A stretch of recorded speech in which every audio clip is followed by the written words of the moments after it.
When I stepped in my year as president, I really thought I understood leadership. And I'll be honest, I still think I kind of do, but I will tell you, I didn't really truly appreciate what was going on. I teach it, I study it, I read all about it.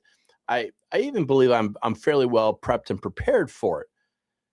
But what I really didn't fully understand is what taking on additional roles sometime means in our life. I it doesn't replace something, it just adds to the level of stuff that we're doing. And that's not to overwhelm anybody or scare anybody, but just to give you an example, I still had my business that we had to do. I still had my personal life. I still, and then I take on this responsibility for the association. Now, nice thing about the association is, we did have amazing, and we are still very blessed with amazing set of volunteer leaders that take on this time, take on this energy, and they move forward with it. But when you're in that role for that very short period of time, there's definitely a little extra, probably a little extra layer of weight you put on your own shoulders, whether necessary or not. That's always something to be determined. But when you are passionate about something, you're going to take it on with full appreciation. And I'll be honest, there was weeks I probably failed at all three of these probably at the same time, where I was not doing my personal life very well, not doing my business life very well, as not handling some of the things I need to do from the association perspective. But I'm going to tell you, the year taught me a ton. I can never give what it taught me for that, and I appreciate that from that perspective. And one of the biggest things it taught me was I needed to clean up my world. And if we need to be honest about leadership for a minute, when you step into these roles, whether it's volunteer leadership or something a little more authoritarian in nature, your life doesn't pause. Your business still expects you to perform. Your clients still expect that excellence. Your family still wants you around.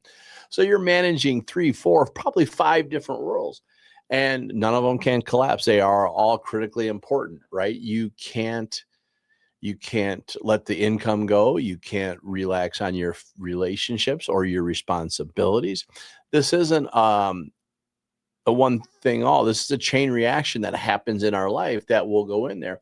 And that can be a lot of pressure. And pressure can either expose the structure or the lack of structure that you have.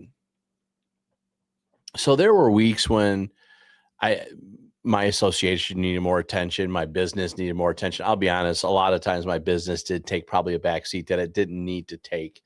And I really needed to find more energy. And I always didn't handle it very well. So some things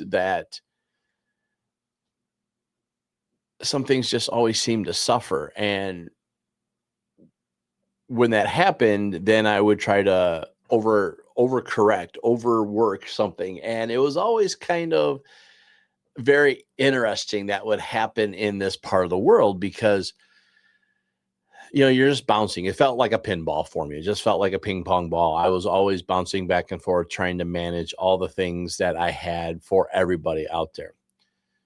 So again, one of the things that you would see me do is I just tried to push harder. I was up earlier. I was staying later. I was trying to say yes more often, just trying to do more things, which can work in the short term, but it's exhausting. And these roles, while they are short-term, long-term, things like that, at least the one that I had, it still can be very tiresome. And what I learned is that really wasn't working. That wasn't what was going to solve the everything problem. And it could be a balance, and it needs to be a balance. And one of the things that we needed to do in here was to re-look at it, re-identify the structure of what's going on. And, we can't manage time. So that problem wasn't time. So I had to stop blaming my calendar. I had to stop blaming other things. I just had to start asking better questions. The problem became the friction. And I'll be honest with you, a couple of things that I learned very recently, probably towards the end of the year, was some of the things I was kind of doing myself, right? Cluttered world, cluttered mind. So my office was cluttered, and you come in, you dump stuff, you go, you do, you leave. I was having that, and my priorities wasn't really clear. And while I had calendar items, and some of the calendar items I don't get to control, I didn't have enough guardrails on my calendar. I wasn't protecting that stuff, which all of that in turn controlled my focus, which means my focus was everywhere. You heard me in a couple earlier videos and podcasts talking about that, where I learned through AI that I wasn't doing a real good job with that. It became real clear. And that's because of everything else that I was doing in place. And I will tell you, it really identified one of the biggest concerns I had, and that was my ability to stay in tuned at the moment. We're always going to get taken off our paths. We're always going to get taken away from what we need to do. It's not going to be about the movement. It's about how fast we get back on course. My favorite analogy always is to use is autopilot on a plane. The autopilot does not drive you or fly you in a straight line from point A to point B. It does a lot of mini course corrections because there's things that just are uncontrollable while this is happening. And that's exactly what happens for us. So again, it's a structure problem. If my systems are loose, my experiences are, my focus is. So I had to make a decision. I had to figure out how I was going to make all this work, all the three worlds I have, and I had to clean it up. So what did I do? Well, I leaned on what I always kind of talk about. I leaned on the 12-week year. I leaned on first identifying who I am. Like, what do I do? What do I care about? What am I passionate about? What do I want to do? Not what I think other people needed to hear, not what will give me the accolades, what really actually mattered, and how I thought I could be the best supporter of all of those things, right? That's really what I had to break things down to right off the bat. Then I used a 12-week year, and it wasn't a quick fix. It wasn't a hustle. It wasn't a cram, but it was really, I used it and I use it just to focus and filter. The nice thing about the 12-week year is it can modify, but it help you stay very close, at least for that quarter of the year, into what you need to do. And I loved that fact. So if something didn't fit inside that window, it got pushed to something else, or better yet, it got leveraged somewhere else. Like, there's other ways to do this. Leveraging is huge. And then I layered some micro habits into this, right? I started tying things in the morning. So when I got here, I knew what I was doing. I started building these chain of habits that would step in from one to the next to the next. So when I got into my momentum, it didn't take me 2 hours in the morning to get ready. Even though I got up earlier, I was exhausted. So these micro habits were really helpful. These tiny structural changes helped me define blocks of time and work more intently on what I needed to do. And they reduced a lot of friction.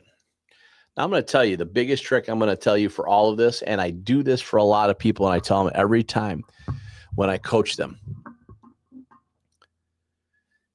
You have to forgive yourself. Anytime we go through any process, a 12-week year or whatever that we are working on, the one thing I want us to hear and understand inside of this is, yes, you do have to critique yourself. You have to evaluate yourself, but it's not going to be about pass fail.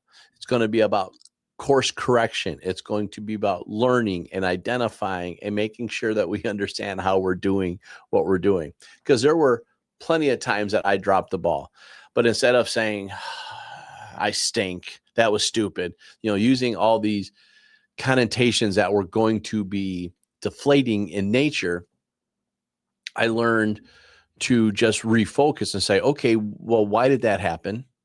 What do I need to correct? And how am I going to move forward inside of this conversation?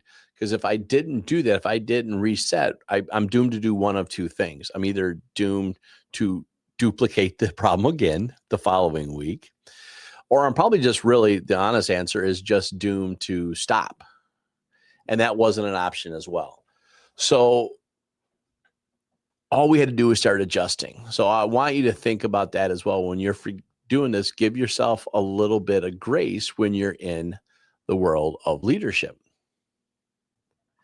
I say all this because leadership is not about performance. It's about the stewardship. It's about taking on these extra roles, whether you're a manager of a company, whether you're doing volunteer leadership, whether you're the leader of a household. Remember, leadership is influence, nothing more, nothing less.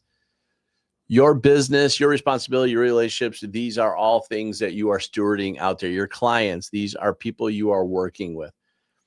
So without structure, leadership becomes stress. With structure, leadership becomes steady. And that's what I want you to think about. Now, everything I'm trying to do this year is always going to have an AI component to it because I do believe it's extremely important for us to have these AI components in here. One of the things I'm going to tell you is start asking AI, where am I overcommitting? Give it to items you're doing. Start telling you what your priorities are. Do that who I am conversation. Then start asking, where am I overcommitting? Does this fit what is prioritized for me? What patterns am I repeating? What could I simplify right now? And better yet, one of the other questions is, if I am overcommitting, where can I leverage this responsibility out to? Because again, it's still got to get done. We just got to figure out better tools. Leadership isn't about speed, it's about stability, and AI can support that clarity. So again, you're all leaders, but if you're in a leadership season right now and it feels heavy, you're not weak, you're managing multiple worlds. Clean up your worlds, define what matters, reduce that friction, use systems, forgive quickly, and reset often. Leadership is not loud, it's steady. And steadiness compounds over time. If you like what you had to see, hit the subscribe button, do all the friendly stuff out there. Tell me how you have corrected some of those focus/challenges that come in your world when you take on that new responsibility. Can't wait to hear what you guys have. We'll see you at the next one.